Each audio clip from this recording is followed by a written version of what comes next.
যে সেটা সবকিছু ডিপেন্ড করে শিক্ষকদের উপরে সমাজ গড়ার কারিগর আপনাদেরকে বলা হয়। সমাজ গড়ার কারিগর হিসাবে সেই কারিগররাই যদি ঠিক না থাকে তাহলে কিভাবে হবে?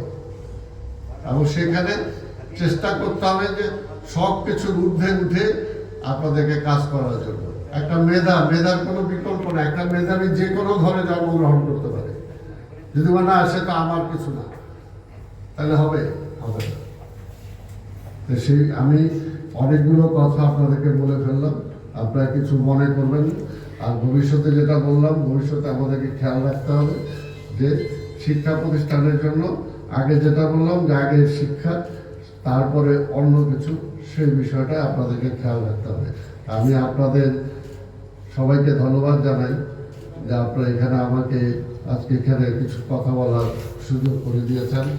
আমার কথায় যদি কেউ হার্ড হন সেটার জন্য আমাকে মাফ করে দিবেন, কিন্তু আমি বিশ্বাস করি ডিসিপ্লিন ছাড়া কোনো কিছুই সম্ভব না, আগে আমার দায়িত্বটা আমি পালন করি। এখন এখানে আমাকে চেয়ারম্যান হিসাবে নিয়োগ দেওয়া হচ্ছে। আমার দায়িত্বটা হলো প্রতিষ্ঠানের চেয়ারম্যান হিসাবে আমাকে কি করা দরকার, আগে তো আমাকে সেটা বের করতে হবে। আমি যদি চেয়ারম্যান হিসাবে কি করা দরকার এই প্রতিষ্ঠানের জন্য সেটা চিন্তা না করে আমি অন্য চিন্তা করি, তাহলে তো হবে না।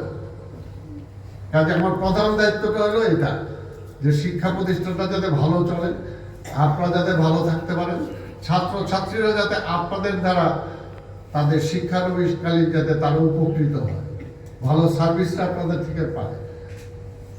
আমার দায়িত্বটা এটা। এরপরে যদি অন্য কিছু, সেটা হলো অন্য ব্যাপার। এই বিষয়টা আপনারা খেয়াল রাখবেন।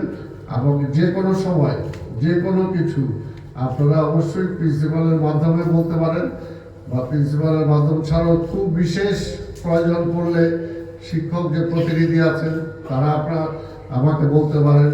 আর যত কম কথা বলা যায় তত কাজ বেশি হবে। আর নালিশে তো এখানে মানুষ সবারই সমস্যা আছে, বাংলাদেশ যে অবস্থায় আছে অনেক সমস্যা, আর এখন তো আরো সমস্যা। বিগত 17 বছরের সমস্যার এমন সৃষ্টি হয়েছে যেগুলোকে শেষ করতে যে অনেক অসুবিধা হবে, কিন্তু তারপরে এর মধ্যে দিয়ে আমাকে চলতে হবে, আমাদের চলতে হবে। আপনাদের বেতনের কথা বলেছেন, অন্যান্য বিষয় বলেছেন, এগুলো আমি যখন আপনাদের সাথে বসবো আলাদা, তখন এই সমস্ত বিষয়ে আলোচনা করব।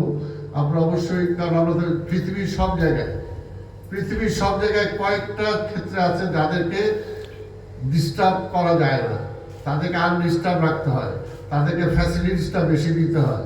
যে কোনো রাষ্ট্র, তার মধ্যে যদি শিক্ষকের পরিবার যদি ভালো না থাকে, যদি সে শান্তিতে থাকতে না পারে, তার পরিবারে যদি টানাটানি থাকে, সে যদি অর্থের কারণে আরেক জায়গায় যাইতে হয়, তাহলে তার মানটা ঠিক থাকবে কিভাবে? সে শিক্ষাই বা দেবে কিভাবে? এই জন্য অন্যান্য রাষ্ট্রের শিক্ষক আর পুলিশ এই দুইটাকে এমন কিছু দেখা যায় তারা কখনো দুর্নীতির দিকে যেতে পারে না, কিন্তু আমাদের এখানে সেটা তো নাই।